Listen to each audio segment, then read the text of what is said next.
divide 785 by 2 in long division method.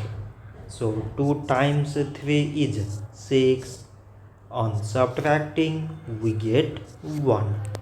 So now we put down this 8 and it is 18. So 2 times 9 is 18. On subtracting we get 0. So again we put down this 5 and 2 times 2 is 4. On subtracting we get 1.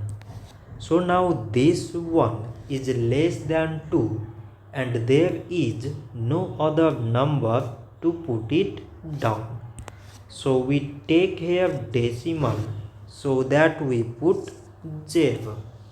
So now it is 10 and 2 times 5 is 10. On subtracting we get 0. So 785 divided by 2 is 392.5. So this much for today and thanks for watching.